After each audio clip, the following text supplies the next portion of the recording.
Hello दोस्तों, कैसे हैं आप सब। आज की वीडियो में हम डिस्कस करेंगे फर्स्ट ईयर इंग्लिश के यूनिट नंबर 18 को, जो कि एक पोएम है अ dream within a dream. ये उस पोएम का टाइटल है अ dream within a dream, और इसके जो पोइट हैं वो है एडगर एलन पो, यानी कि a dream within a dream is written by Edgar Allan Poe. तो आइए डिस्कस करते हैं इस चैप्टर की वोकेबलरी को और ग्रामर सेक्शन को। तो सबसे पहले ग्लोसरी है। ग्लोसरी में हमारे पास वर्ड्स मीनिंग्स हैं। सबसे पहला वर्ड है एवू। एवू का मतलब है तस्लीम करना। एजर्ट और कन्फेस ओपनली। कन्फेस ओपनली मतलब खुलेआम किसी चीज़ को तस्लीम करना, मानना किसी चीज़ को। क्लैस्प, क्लैस्प कहते हैं grasp something tightly with one's hand, मतलब पकड़ जो होती है किसी चीज़ को एक हाथ से पकड़ना, तो उस पकड़ को हम कहते हैं क्लैस्प। फिर इसके बाद है सर्फ टोरमेंटेड। सर्फ टोरमेंटेड कहते हैं तंग करने वाला या शोर शराबा करने वाला। बीइंग बोदर्ड, हैरेस्ड और pounded by the Surf of the ocean, जो कोई चीज़ अनोइंग होती है, तंग करने वाली होती है, उसको हम कहते हैं सर्फ टोरमेंटेड। फिर हमारे पास वोकेबलरी पार्ट है। Look at the list of the nouns in the box below, they are also verbs, select the correct ones to fill the blanks, you may need to make some tense changes. मतलब ये जो words हमें दिए गए हैं इनको हमने put करना है अप्रोप्रिएट ब्लैंक्स में, और ये सेंटेंसेस हमने कंप्लीट करनी है, और हमें बताया गया है कि हम इसके टेंस को चेंज कर सकते हैं अगर ज़रूरत पड़ी तो सबसे पहले है हमारे पास try and picture. Try and picture what the house will be like once the builders have finished. Try and picture मतलब कोशिश करो और पिक्चर करो, इस घर को अपने जहन में इसका नक्शा बनाओ, इसको पिक्चर करो। द हाउस, घर को, what the house will be like, ये घर कैसा होगा, कोशिश करो और पिक्चर करो इस चीज़ को जहन में। What the house will be like, कि ये घर कैसा होगा once the builders have finished, जब बिल्डर्स मतलब जो घर बना रहे हैं वो एक मरतबा इसको ख़त्म कर लें तो अप्रोप्रिएट वर्ड यहाँ पर पिक्चर ही आता है, बाकी वर्ड्स यहाँ पर मुनासिब नहीं आते। सेकेंड नंबर है mister Nasir will chair this meeting as our usual president is ill today. Mister Nasir will chair मतलब इस मीटिंग के जो बड़े होंगे, जो इसके चेयर होंगे, चेयरपर्सन होंगे, तो वो मिस्टर नसीर होंगे। As our usual president is ill today, क्योंकि हमारे जो अमूमी प्रेसिडेंट है, जो अमूमन मीटिंग को हेल्ड करते हैं, उसको चेयर करते हैं, उसके रहनुमा होते हैं, तो वो आज बीमार हैं। तो यहाँ पर करेक्ट जो वर्ड आता है वो है चेयर। थर्ड नंबर है हमारे पास Shakespeare is considered to be the writer who coined more phrases than anyone else. Shakespeare is considered to be the writer. Shakespeare वो राइटर है, या ये ख्याल किया जाता है कि शेक्सपियर वो मुसन्निफ़ है, हु कॉइंड जिसने ईजाद किए, मोर फ्रेजेस देन एनीवन एल्स। तो यहाँ पर करेक्ट वर्ड आता है कॉइंड। कॉइंड का मतलब है जब कोई भी वर्ड, कोई भी फ्रेज़ पहली मरतबा इस्तेमाल किया जाता है तो उसको हम कहते हैं कॉइंड, और जो उसको इस्तेमाल करता है तो हम कहते हैं कि इस बंदे ने इस वर्ड को कॉइन किया है, मतलब इस वर्ड को इंट्रोड्यूस किया है, तो यहाँ पर करेक्ट वर्ड आता है कॉइंड। फिफ्थ नंबर है हमारे फोर्थ नंबर है can you help me with these leaflets Abrar. I have to hand one to every woman who is with a child. I have to hand one to every woman. Hand मतलब मुझे उसको देने हैं। आई have to hand मुझे उनको देने हैं, one एक को, टू एवरी वुमन मैंने ये लीफलेट्स हर एक औरत को देने हैं, who is with a child जो जिसके पास एक बच्चा है। तो यहाँ पर हैंड आता है मतलब उसको देना, उनको थमा देना। फिफ्थ नंबर है this wall is too rough, we will have to sand it down before we can paint it. Sand it down मतलब उस पर वो पलिस्तर वगैरह जो किया जाता है ताकि वो स्मूथ हो जाए, हमवार हो जाए, तो we will have to sand it down before we can paint it. तो पेंट करने से पहले हमें उसको सेंड डाउन करना होगा। सेंड डाउन मतलब उस पर वो पलिस्तर चढ़ाना होगा ताकि वो हमवार हो सके, तो करेक्ट वर्ड आता है सेंड इट डाउन।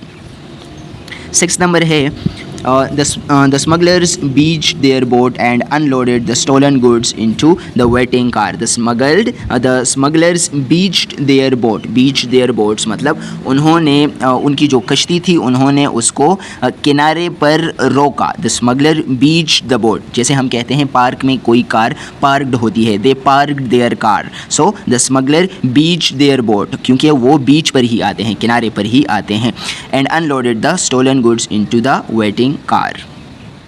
फिर 7 नंबर है that student of mine has been dogging me with stupid questions all week, why doesn't he go to use the library. So that student of mine has been dogging me मतलब वो मुझे तंग कर रहा है with stupid questions all week. तो वो फजूल क्वेश्चंस पूछने की बजाय वो लाइब्रेरी क्यों नहीं जाता, why doesn't he go and use the library, in questions के लिए वो लाइब्रेरी क्यों नहीं चला जाता। 8 नंबर है a male wolf can father up to 200 cubs in his lifetime. A male wolf can father मतलब उनको पाल सकता है या पैदा कर सकता है up to 200 cubs in its lifetime. 9 number है the snow is getting really heavy, I think we should radio for help down in a valley. We should I think we should radio for the help मतलब जो radio के ज़रिए signal या पैगाम भेजा जाता है मदद के लिए, तो उसकी तरफ इशारा है कि I think we should radio for help, हमें पैगाम भेजना चाहिए रेडियो के थ्रू या सिग्नल्स के through down in the valley, नीचे जो वादी है उसमें। तो करेक्ट वर्ड यहाँ पर हमारे पास आता है रेडियो, पैगाम भेजना मदद के लिए। फिर 10 नंबर है why don't you pen a letter to your father seeing as you have a spare 20 minutes. Why don't you pen a letter, pen a letter का मतलब है राइट अ लेटर, मतलब उसको पेन करना, उसको लिखना। Why don't you pen a letter to your father, तुम अपने बाप को या वालिद को ख़त क्यों नहीं लिखते। Seeing as you have a spare 20 minutes, क्योंकि तुम्हारे पास फारिग 20 मिनट है, तो उसमें तुम अपने वालिद को एक ख़त क्यों नहीं लिख लेते। 11 नंबर है captain how many men were dash the lifeboats when the ship finally sank. So captain, how many men manned the lifeboat. manned का मतलब है occupy, कितने बंदे उसमें मौजूद थे, उस वो जो बोट थी जब वो सैंक हुई, वो डूब गई, तो उसमें कितने आदमी मौजूद थे, कितना क्रू उसमें था। तो यहाँ पर करेक्ट ऑप्शन आता है manned। 12 नंबर है लास्ट नंबर इस पार्ट का sentence, sir could you get out of your car please, we have just dash you doing over 115 mph, do you have an explanation. sir could you get out of your car please, we have clocked you का मतलब है to measure the speed or time, मतलब हमने आपकी गाड़ी का speed जो है तो 115 mph क्लॉक किया है, मेजर किया है इसको। So we have just clocked you, हमने आपकी जो स्पीड है उसको मेजर की है, उसकी पैमाइश क्या थी 115 mph। Do you have an explanation, क्या आपके पास कोई वजाहत है इसकी। तो यहाँ पर करेक्ट वर्ड आता है क्लॉक्ड। फिर हमारे पास है ग्रामर सेक्शन इस चैप्टर का, जिसमें है एडवर्ब्स फ्रेज। पिछले चैप्टर में हमने एडवर्ब्स के बारे में पढ़ा था, आज हम एडवर्ब फ्रेज के बारे में पढ़ेंगे। An adverbial phrase is a group of words that can act together as an adverb giving more information about a verb, adjective or another adverb in a sentence. The adverbial phrase answers the same questions as a regular adverb, how much, when or where। मतलब यह है कि adverb का क्या काम होता है, adverb किसी भी वर्ब को, एडजेक्टिव को या किसी दूसरे एडवर्ब को मॉडिफाई करता है, उसकी मीनिंग के बारे में हमें मज़ीद बताता है इन चीज़ों के बारे में। तो एडवर्ब फ्रेज़ का भी यही काम होता है, सिर्फ इसका स्ट्रक्चर डिफरेंट होता है कि एडवर्ब एक वर्ड होते हैं और ये हमारे पास ज़्यादा अल्फाज होते हैं जो कि एडवर्ब्स की तरह काम करते हैं। तो सबसे पहले इसकी पहचान क्या है कि वर्ड्स दैट, वो वाले अल्फाज जो has no subject plus verb, यहाँ पर सब्जेक्ट और वर्ब की कम्बिनेशन नहीं होगी क्योंकि ये हमारे पास फ्रेज़ है, क्लॉज नहीं है।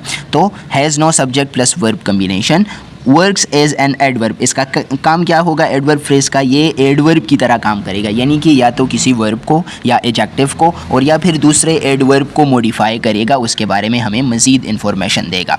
और फिर नेक्स्ट पॉइंट है answers one of the adverb questions, how, when, where, how often, to what extent. तो सबसे पहले तो वो अल्फाज जिसमें सब्जेक्ट और वर्ब की कम्बिनेशन नहीं होती वो एडवर्ब की तरह काम करते हैं और इनमें से एक क्वेश्चन को आंसर करते हैं, तो वो अल्फाज जो होंगे वो हमारे पास क्या होंगे, एडवर्ब फ्रेजेस होंगे या एडवर्ब फ्रेज होगा उन अल्फाज का वो वाला मजमुआ। फिर इसको हम फाइंड आउट कैसे करेंगे, किसी भी एडवर्ब फ्रेज़ को हम फाइंड आउट कैसे करेंगे। तो first of all we will find a verb, जो मेन वर्ब होगा किसी भी सेंटेंस में उसको पॉइंट आउट करेंगे और फिर पूछेंगे when, where, how, how often, कि वो वर्ब है, वो काम हुआ है, कब हुआ है। तो वो वाले अल्फाज जो इस बात को आंसर करेंगे कि काम कब हुआ है, तो जो कब हुआ है वाले अल्फाज हैं वो हमारे पास एडवर्ब फ्रेज़ होंगे। अगर वो बताए कि कहाँ पर हुआ है, कैसे हुआ है, कितनी मरतबा हुआ है, तो ये सारे अल्फाज जो वर्ब के बारे में हमें ये वाले इन्फॉर्मेशन देंगे तो हम उसको एडवर्ब फ्रेज़ कहेंगे। तो पार्ट ए है हमारे पास underline the adverbial phrase in each sentence. Adverbial phrase की यहाँ पर हमें समझ आ गई और कैसे इसको फाइंड आउट करेंगे वो हमने यहाँ पर डिस्कस किया। अभी जल्दी जल्दी ये एक्सरसाइज सॉल्व करते हैं। फर्स्ट नंबर है we hope the package will arrive within the hour arrive कितने टाइम में अराइव होगा विद इन द और, तो ये हमारे पास क्या हो गया, ये हमारे पास एडवर्ब फ्रेज हो गया। सेकेंड नंबर है my sister reads books almost as quickly as you do, तो यहाँ पर एडवर्ब फ्रेज क्या है, almost as quickly as you do. My sister reads books, वो किताबें पढ़ती है, कैसे पढ़ती है, almost as quickly as you do, आप जितनी तेज़ी से पढ़ते हो इतनी तेज़ी से वो भी पढ़ सकती है। थर्ड नंबर है the news reports the metro will be closed for a week, will be close वो बंद होगी कितने वक्त के लिए, for how much time, for a week, तो फॉर अ वीक हमारे पास हुआ एडवर्बियल फ्रेज।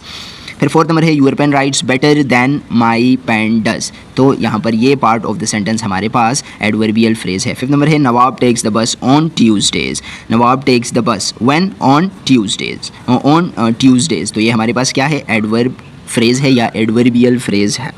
सिक्स नंबर है Jamal and Mariam will arrive by train, Jamal and Mariam will arrive वो आएंगे, हाउ, बाय ट्रेन, तो हाउ यहाँ पर आंसर हो रहा है, तो बाय ट्रेन हमारे पास क्या है, एडवर्बियल फ्रेज है, क्योंकि ये हमें इस वर्ब के बारे में बता रहा है कि वो आएंगे, तो कैसे आएंगे, बाय ट्रेन। सेवन नंबर है the dog digs under the fence, the dog digs where, under the fence बाड़ के नीचे, तो वेयर यहाँ पर आंसर हो रहा है ये वाला क्वेश्चन, तो डिगिंग वो कहाँ पर कर रहा है, अंडर द फेंस, तो ये हमारे पास एडवर्बियल फ्रेज हुआ। 8 नंबर है mom helps me with my homework more often than dad does, तो more often than dad does यहाँ पर एडवर्बियल फ्रेज है। 9 नंबर है Asma found her purse that afternoon, Asma found her purse when, that afternoon, तो that afternoon हमारे पास adverbial phrase हुआ। 10 number है we flew our kites on the big hill, we flew our kites where, on the big hills, तो यहाँ पर where answer हो रहा है, ऑन द बिग हिल्स हमारे पास क्या हुआ, एडवर्बियल फ्रेज हुआ।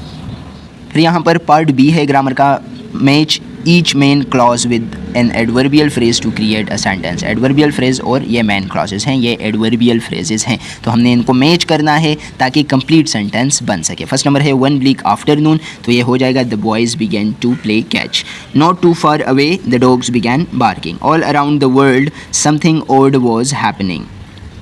फोर्थ नंबर है across the street siren begins, across the street siren began to wail, without warning she began to speak in Russian। 6 number है far beneath the surface something sinister began to stare। फिर इसके बाद हमारे पास है adverb clause, तो adverb phrase को हमने समझा, अभी हम समझेंगे एडवर्ब क्लॉज को। तो सबसे पहले एडवर्ब क्लॉज किसे कहते हैं, has a subject and finite verb. Adverb phrase में हमने कहा था कि सब्जेक्ट और वर्ब का कम्बिनेशन नहीं होगा एडवर्ब फ्रेज में, जबकि एडवर्ब क्लॉज में हमारे पास सब्जेक्ट और वर्ब का कम्बिनेशन होगा, सब्जेक्ट भी मौजूद होगा और फाइनाइट वर्ब भी मौजूद होगा। और दूसरी इसकी पहचान क्या है, बिगिंस विद सब ऑर्डिनेटिंग कंजंक्शन, ये सब ऑर्डिनेटिंग कंजंक्शन से स्टार्ट होगा। जो एडवर्ब क्लॉज है ये सब ऑर्डिनेटिंग कंजंक्शन से स्टार्ट होगा। सब ऑर्डिनेटिंग कंजंक्शन का वो टाइप है जो कि हमारे पास डिपेंडेंट और इंडिपेंडेंट क्लॉजेस को मिलाता है, तो उस कंजंक्शन को कहते हैं सब ऑर्डिनेटिंग कंजंक्शन। वो वाला कंजंक्शन जो कि डिपेंडेंट और इंडिपेंडेंट क्लॉज को आपस में मिलाता है सब ऑर्डिनेटिंग कंजंक्शन कहलाता है। इसमें कौन कौन से अल्फाज हैं, व्हेन है, if, because, since, where, is, that, whatever, wherever. इसके साथ और भी अल्फाज हो सकते हैं but these are the main subordinating conjunctions. तो पार्ट सी है find out the adverb clauses in the following sentences. इनमें से हमने एडवर्ब क्लॉजेज को फाइंड आउट करना है। तरीका वही है कि कैसे फाइंड आउट करेंगे, सबसे पहले हमने वर्ब को देखना है और फिर देखना है कि कौन से अल्फाज उसको मॉडिफाई कर रहे हैं। अगर उन अल्फाज में हमारे पास सब्जेक्ट और वर्ब कम्बिनेशन है तो वो एडवर्ब क्लॉज होगा, और अगर कम्बिनेशन नहीं है तो वो हमारे पास एडवर्ब फ्रेज हो जाएगा। फर्स्ट नंबर है even if it rains I will come, I will come even if it rains. Come के बारे में बता रहा है कि मैं आऊँगा, अगर बारिश हुई तब भी आऊँगा, तो आने के बारे में इवन इफ़ इट रेन्स, और ये सब ऑर्डिनेटिंग कंजंक्शन से ये पार्ट स्टार्ट हो रहा है। सेकंड नंबर है व्हेन, तो देखें फिर सब ऑर्डिनेटिंग कंजंक्शन है। When you have finish your work you may go home, you may go तुम जा सकते हो, कब जा सकते हो, when when you have finish your work, जब तुम अपना काम ख़त्म कर चुको तो फिर तुम जा सकते हो अपने घर। थर्ड नंबर है you can put it wherever you like. You can put, तुम इसको रख सकते हो, रखना, it wherever you like, कहाँ पर, जहाँ पर तुम चाहते हो, वेर एवर यू लाइक। तो ये हमारे पास क्या हुआ, वेर एवर यू लाइक, ये हमारे पास एडवर्ब क्लॉज हुआ। फिर फोर्थ नंबर है I did not buy the watch because it was expensive, adverb clause हुआ। 5 नंबर है you must go whether you hear from him or not. You must go, whether ये हमारे पास subordinating conjunction है, whether you hear from him or not. 6 number है he spoke in such a low voice that few people could hear him. 7 number है since you have apologised we will take no further action against you. So since you have apologised ये हमारे पास adverb clause हुआ। 8 number है I have not been well since I returned from the hills. Since I return from the hills, ये हमारे पास since से start होता है, since I return from the hills. 9 number है he was so weak that he could not stand. He was so weak that हमारे पास subordinating conjunction है, इससे स्टार्ट हुआ है, that he could not stand. 10 number है as he was not there, जैसे कि वो वहाँ पर नहीं था। I spoke to his mother, मैंने उसकी माँ से बात की, मैंने बात की उसकी माँ से, क्यों, because he was not there, as he was not there, क्योंकि वो वहाँ पर मौजूद नहीं था। तो ये हमारे पास क्या हुआ, ये हमारे पास एडवर्ब क्लॉज हुआ। पार्ट डी है हमारे पास underline the adverb phrases in the following sentences and use them in new sentences. तो हम पहले ही जान चुके हैं कि एडवर्ब फ्रेज किसे कहते हैं, जिसमें फाइनाइट वर्ब नहीं होता, acting like an adverb, often a prepositional phrase और a non finite verb form. तो ये अक्सर प्रीपोजिशनल फ्रेज होता है, मतलब एक प्रीपोजिशन से स्टार्ट होता है, इसको हम प्रीपोजिशनल फ्रेज कहते हैं। तो फर्स्ट नंबर है हमारे पास she lives in a palatial house. In a palatial house, in preposition है, ये सारा हमारे पास प्रीपोजिशनल फ्रेज है और ये इस लिव्स की मीनिंग में, रहना वर्ब है, इसकी मीनिंग में इजाफा कर रहा है। तो जो वर्ब की मीनिंग में इजाफा करता है उसे एडवर्ब कहते हैं और अगर वो एक से ज़्यादा अल्फाज हों तो उसको एडवर्ब फ्रेज कहेंगे। सेकेंड नंबर है is there water on the moon. Again the similar case, on preposition है, on the moon. Third number है she ran into her room. Fourth number they chatted for a while. For a while हमारे पास adverb phrase है। Fifth number है she perform the task with great skill. Six number the desert stretch towards the north. Seven number है the gun went of with a loud noise. 8 number the fishers went sailing on the sea. 9 number he lay beside the heap of the corn. तो इसमें जितने भी ये highlighted part of the sentence है ये सब हमारे पास adverb phrases हैं, जैसे कि ये preposition से start होते हैं और ये हमें इन sentences के verbs के बारे में information देते हैं। 10 नंबर है she whispered in his ear. In his ear हमारे पास एडवर्ब फ्रेज हुआ। 11 नंबर है he fought with all his might. With all his might. 12 number he shouted at the top of his voice. At the top of his voice. 13 number it must be done at any cost. At any cost.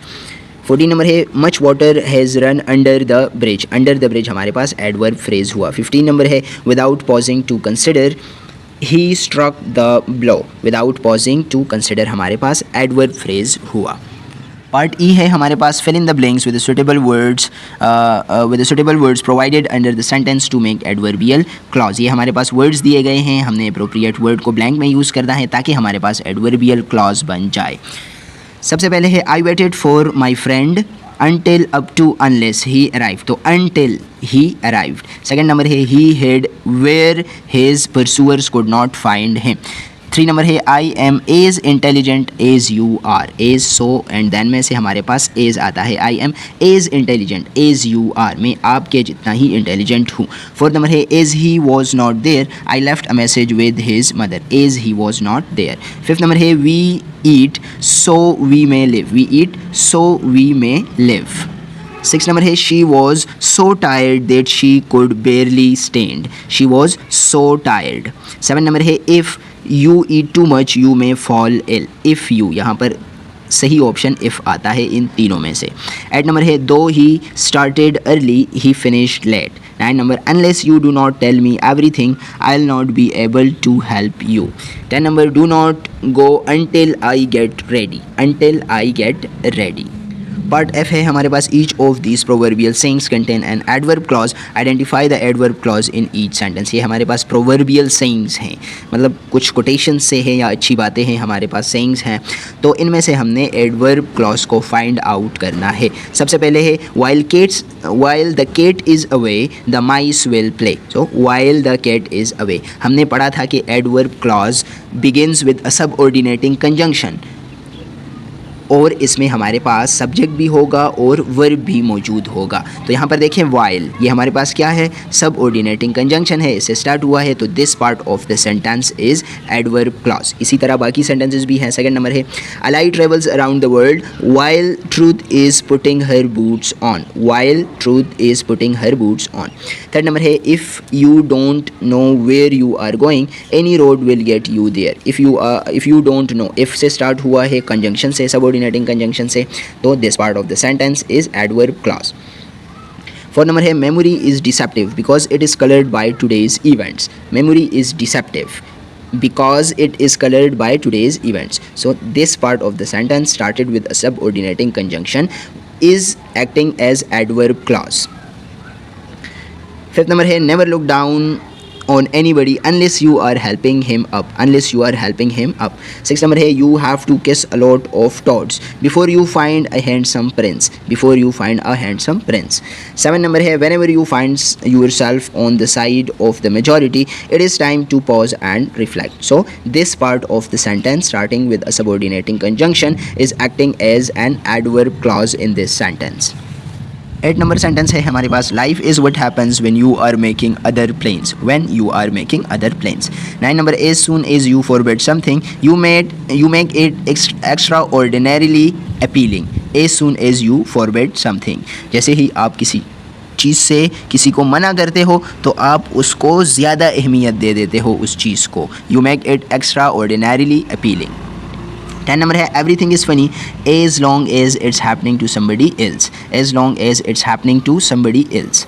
11 number don't count your chickens before they hatch, before they hatch. 12 number if you want something done right you have to do it yourself, so if you want something done right। 13 number है when the going gets tough the tough gets going। 14 number है when in Rome do as Romans do, when in Rome।